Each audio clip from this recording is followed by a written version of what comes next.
Assalamualaikum, halo YouTube, apa kabar? Selamat datang kembali di channel saya. Ya, kali ini saya amat sangat bersemangat karena di video kali ini saya bakal bahas sebuah genre musik yang dari dulu sudah menjadi basic kehidupan saya. Saya bakal bahas sejarah dari musik rock, musik apa aja yang mempengaruhi musik rock tersebut, dan bagaimana perkembangannya hingga saat ini. Mulai dari genrenya, subgenrenya, dan siapa yang pertama kali mempopulerkan kata-kata rock and roll.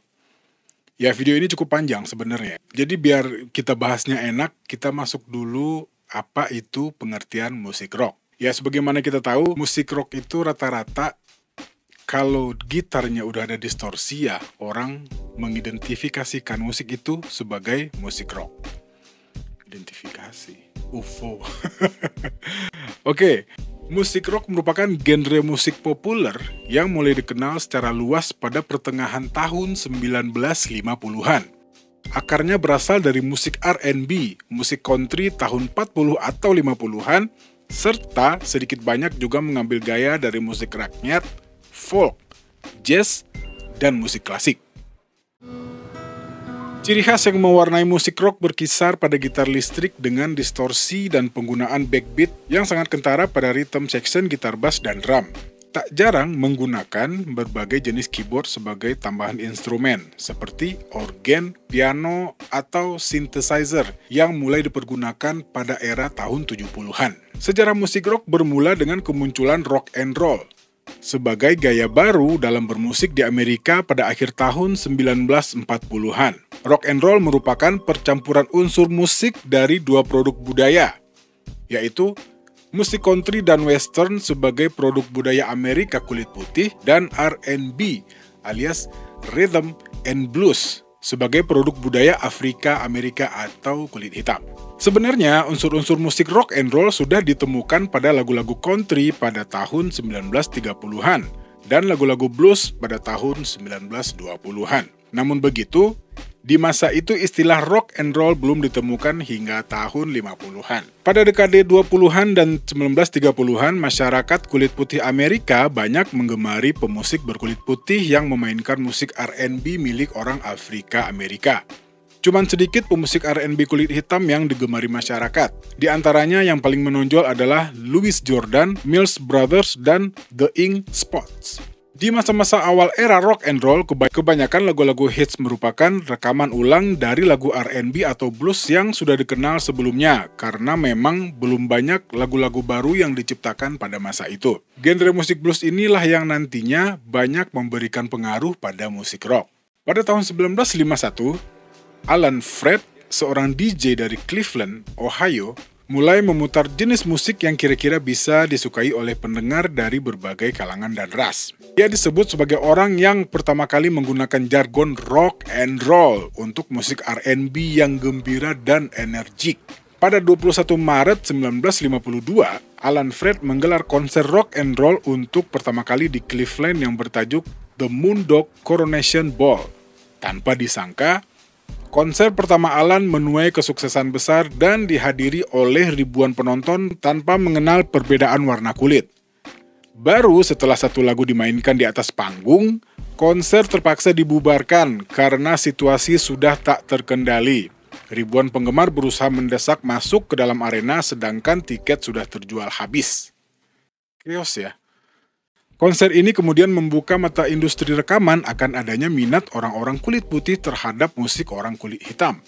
Dan minat ini tidak terbatas pada genre musik R&B saja. Rintangan ras dan prasangka yang masih kuat di Amerika Serikat tak mampu membendung kekuatan ekonomi pasar. Rock and roll sukses besar di Amerika. Ada banyak versi dari para pengamat musik tentang siapa pembuat rekaman musik rock and roll yang pertama. Salah satu anggapan menunjuk Sister Rosetta Tharpe yang telah membuat rekaman musik yang penuh hentakan dan teriakan pada tahun 1930-an dan 1940-an. Gaya bermusiknya dianggap mirip dengan gaya rock and roll tahun 50-an.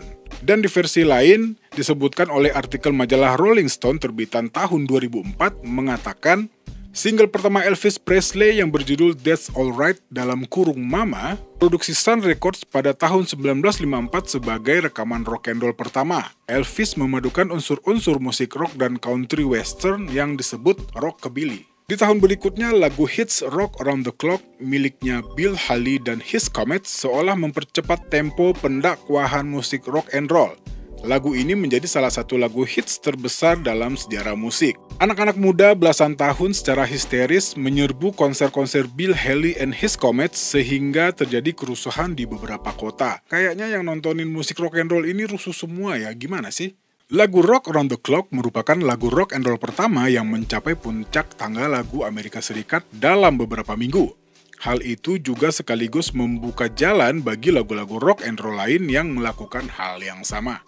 Pada tahun 57, Jerry Lee Lewis dan Buddy Holly menjadi musisi rock and roll pertama yang melakukan tur ke Australia. Peristiwa ini mengawali ekspansi rock and roll sebagai fenomena global. Di tahun yang sama, Bill Haley ikut melakukan tur ke Eropa dan memperkenalkan musik rock and roll di sana.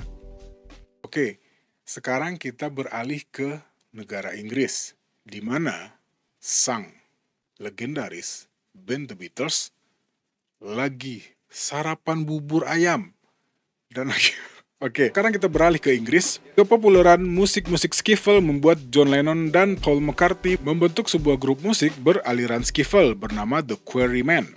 Skiffle adalah sejenis musik folk yang dipengaruhi oleh jazz dan blues. So, sebagai tandingan bagi rock and roll Amerika, musisi-musisi Inggris menciptakan musik rock and roll gaya Inggris yang selanjutnya terkenal sebagai gerakan musik British Invasion.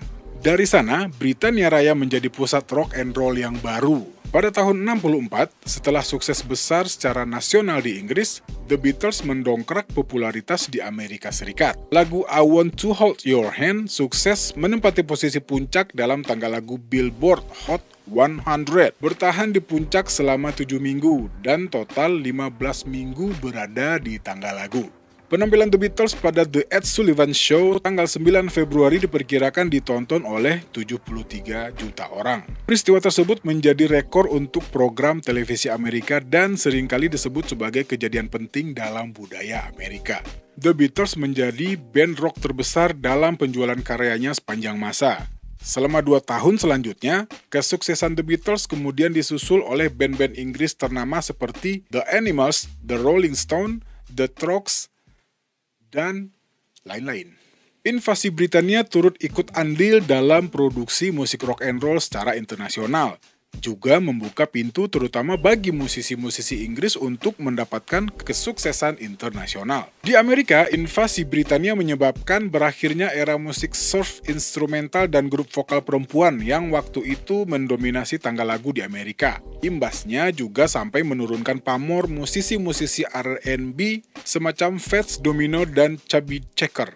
Bahkan sukses mengenyahkan lagu-lagu rock and roll yang masih bertahan sekelas Elvis Presley dari posisi puncak. Invasi Britania juga berperan dalam menambah aliran-aliran baru pada musik rock. Pada era tersebut banyak bermunculan aliran baru yang masih berakar dari genre rock and roll yang waktu itu mulai dirasa cukup disebut sebagai musik rock.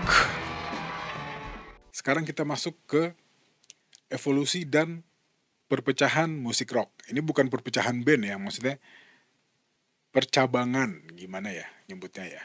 Ya, cabang-cabang dari musik rock.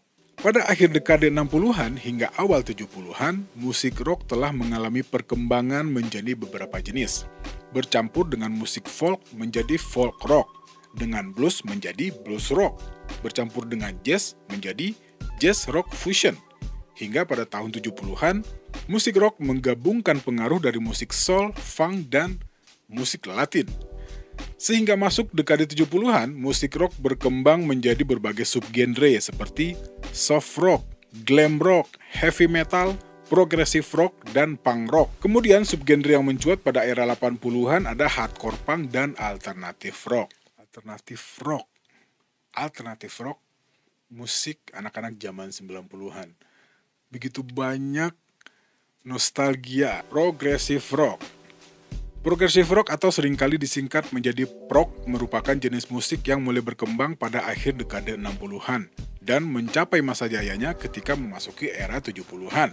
Komposisinya menggabungkan elemen-elemen musik rock, jazz, dan musik klasik. Kadang terasa juga pengaruh dari blues dan musik tradisional. Ada beberapa ciri khas yang mewarnai musik prog, diantaranya ritme yang tidak konvensional atau adanya sinkop, banyak sinkop di situ, penguasaan alat musik yang mahir dengan permainan solo yang rumit.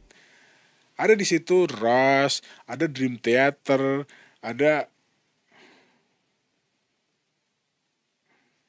dan durasi lagu yang biasanya melebihi dari lagu pada umumnya.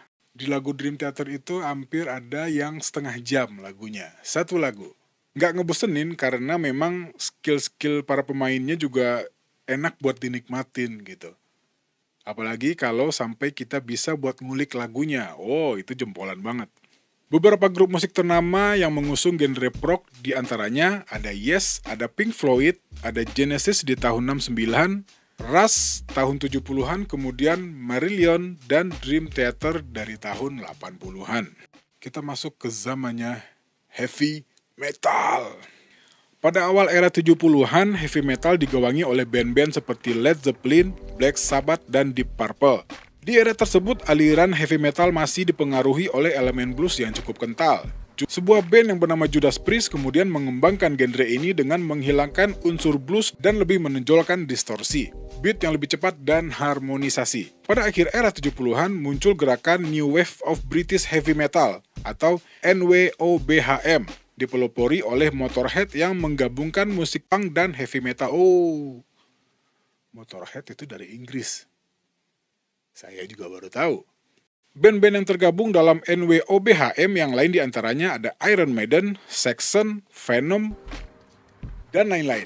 Di awal 80-an, aliran heavy metal gaya baru NWOBHM ini akhirnya bertabrakan dengan musik pop yang kemudian memunculkan satu subgenre baru, yaitu glam metal.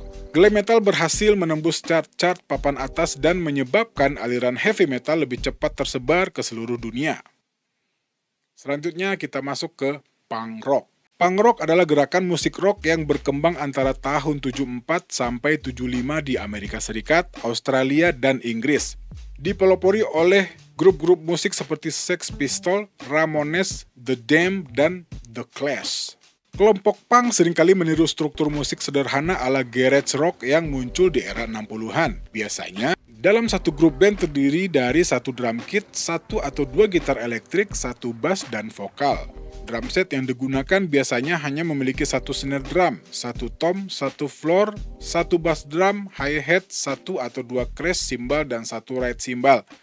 Sebenarnya kalau ngomongin settingan drum antara musik yang katanya punk, kalau kita lihat settingan drum pada zaman itu, kita balik lagi ke tahun 60-an atau 60-an lah ya, dimana waktu itu ada drummer-drummer swing, drummer-drummer big band yang settingan drumnya hampir mirip dengan settingan yang kebanyakan dipakai oleh anak-anak muda zaman sekarang. Kebanyakan kan settingannya snare, satu tom, satu floor, atau floornya ada dua, ada ride, crash, dan hi-hat. Ya paling ditambahin sama China atau efek lain. Ya hampir sama sebenarnya. Selanjutnya ada hardcore punk. Hardcore punk atau sering juga disebut hardcore merupakan salah satu subgenre dari punk rock yang berkembang di Amerika Utara dan Inggris di era 70-an. Secara umum, ciri khas yang menonjol dari musiknya terletak pada suara gitar yang lebih tebal, berat, dan cepat dari musik punk rock awal. Durasi lagu biasanya lebih pendek, cepat, dan keras. Sering mengangkat tema tentang politik, kebebasan berpendapat, kekerasan, pengasingan diri dari sosial, perang, dan subkultur dari hardcore itu sendiri. Ya, sekarang kita masuk ke tahun 90-an. Ada musik rock gaya baru gitu. Oke, kita masuk. Berawal dari berkibarnya Nirvana dengan album Nevermind-nya pada tahun 1991. Rock alternatif menjadi musik populer yang mendominasi. Namun di samping itu, dengan segera menyusul band-band lain yang menjadi bagian dari gerakan grunge, gabungan antara musik hard rock dan punk. Seperti Soundgarden yang mengungguli dunia musik rock alternatif dan mainstream. Namun tak lama dari kegemilangan Nirvana, peristiwa bunuh diri sang vokalis Kurt Cobain menggemparkan dunia musik rock. Musik alternatif mulai kehilangan panggung pada pertengahan dekade 90-an dan digantikan kembali dengan musik rock mainstream. Ya, kalau seingat saya waktu itu, setelah Nirvana mulai turun, apa, setelah pamornya mulai turun, sebenarnya cukup banyak musik-musik alternatif rock yang naik pada saat itu, cuman bukan genrenya udah bukan grunge lagi gitu, walaupun tetap teman-teman dari skema musik grunge tetap mempertahankan keoriginalitasan musik mereka. Kita lanjut lagi. Salah satu band yang memanfaatkan reinkarnasi musik rock mainstream adalah Limp Bizkit yang menawarkan atraksi baru dengan mencampur musik hard rock dengan rap. Kelompok lain seperti Staind dan Candle of Mud pun mengikuti peluncuran Limp Bizkit. Meskipun band-band ini lebih berfokus pada rock melodi, bukan mencampur hard rock dan rap. Pada saat yang sama, band-band yang telah berkembang selama masa keemasan grunge namun tak juga masuk ke dalam sub-genre alternatif seperti Red Hot Chili Pepper masih menemukan khalayak sepanjang era 90-an. Ya, Red Hot kayaknya udah punya masanya sendiri gitu. Yang cukup setia mengikuti alur musik mereka. Oke, selain itu kelompok yang muncul antara grunge dan rock gitu. Foo Fighters Foo Fighters menggabungkan musik alternatif rock dengan akarnya rock. Jadi jadilah Foo Fighters dengan sound dan distorsi yang dibikin oleh Dave Grohl. Dan juga di awal kan album-album Foo Fighters itu kebanyakan Dave Grohl yang ngaransemen semua lagunya, termasuk beat-beat drumnya juga. Dan Dave Grohl juga dulunya karena dia drummer, jadi secara otomatis dia udah tahu lagu ini mau dibikin seperti apa. Dan Dave Grohl sangat mengidolakan John Bonham, yang mana John Bonham adalah drummer rock. Ingin tahu siapa John Bonham? Simak video saya sebelum ini. Memasuki abad ke-21, musik rock mulai memiliki energi baru dan meneriakan semangat yang sama seperti pendahulunya pada era 60-an. Linkin Park muncul dengan menyatukan hip hop dan metal, sementara Three Doors Down membangkitkan tradisi hard rock masa lalu sembari memberikan sentuhan kontemporer. Alternatif rock. Rock alternatif merupakan aliran musik rock yang muncul pada tahun 1980-an dan mencapai puncak popularitasnya di era 90-an. Istilah alternatif dikenal pada tahun 90-an yang merujuk pada band-band punk rock yang tidak sesuai dengan aliran musik punk pada umumnya. Sebagai salah satu genre musik yang spesifik, rock alternatif memiliki subgenre yang bervariasi. Di era 1980-an, muncul musik indie yang baru populer di tahun 90-an. Kemudian menyusul indie rock, grunge, gothic rock, dan college rock. Genre-genre tersebut terkonsolidasi dengan karakteristiknya masing-masing. Ya, zaman-zaman dulu ngafe, itu banyak banget band-band alternatif yang masing-masing mereka sudah bisa mengkategorikan musik yang mereka bawakan. Thrash metal. Asal-usul thrash metal berakar dari akhir dekade 70-an memasuki 80-an, ketika beberapa band mulai menggabungkan dari NWOBHM, menciptakan sebuah genre baru dan mengembangkannya ke dalam gerakan yang terpisah dari punk rock dan hardcore. Thrash metal atau sering disingkat menjadi thrash adalah aliran ekstrim metal pecahan dari heavy metal. Ciri khas pada musiknya memiliki tempo yang cepat dan agresif. Biasanya menggunakan stem gitar nada rendah dan gebukan perkusi yang cepat.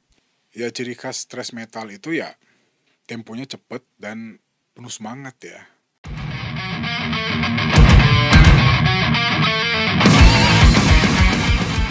Selain pada musiknya, lirik-lirik musik thrash seringkali mengangkat tema masalah-masalah sosial dengan menggunakan bahasa yang kasar dan mendalam. Sebuah pendekatan yang nyaris mirip dengan genre hard rock. Berkat band Big Four atau 4 besar yang tergabung di dalamnya adalah Anthrax, Metallica, Megadeth, dan Slayer, secara bersama-sama mempopulerkan genre ini di awal dekade 80-an. Beberapa beranggapan bahwa bukan lagi 4 besar, tapi 5 besar, termasuk di dalamnya Metallica, Megadeth, Metallica, Megadeth, Slayer, Pantera, dan Exodus. Sekarang kita masuk ke emo. Emo adalah singkatan dari emotional music, merupakan gaya musik rock dengan ciri khas musik yang melodius, dengan disertai lirik yang ekspresif dan berisi pengakuan.